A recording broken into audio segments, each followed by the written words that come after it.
Donovan Reese with MyRentDoor. Before we get into the X's and O's of how to efficiently lease your property, we need to take a step back for a minute and make sure we are doing what we need to do on our end to set ourselves up to have a great relationship with our investment. The first thing we need to understand is our relationship with our tenants. We need to understand that our relationship with our investment is dependent on that investment making us money. If it's making us money, we have a good relationship. If it's not, we're not going to stay in that relationship for a very long time. We understand that our relationships we have as landlords with our tenants is going to directly affect the relationship our tenant has with the home they're living in, which is our investment. In other words, if our tenant is happy with the home and feels respected by their landlord, everyone is going to have a better relationship with the home or the investment. Therefore, if we look at our tenants not as lesser people, but as our business partners in this investment, everyone will benefit.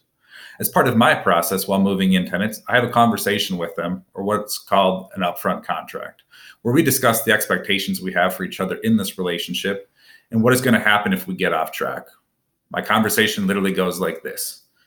Now that we are partners in this relationship, I want to talk about how this works, what you can expect from me, and what I expect from you.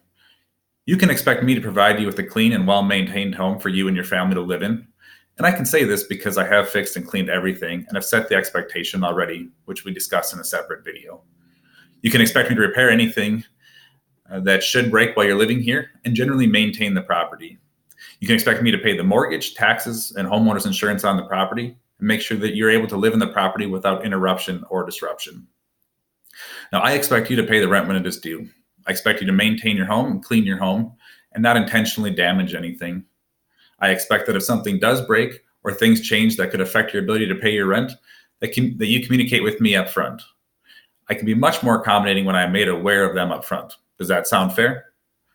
Now, should something happen that requires a difficult conversation, we're going to communicate in a professional manner out of mutual respect. Does that sound fair? If yes, welcome home. I hope you love this home as much as I do.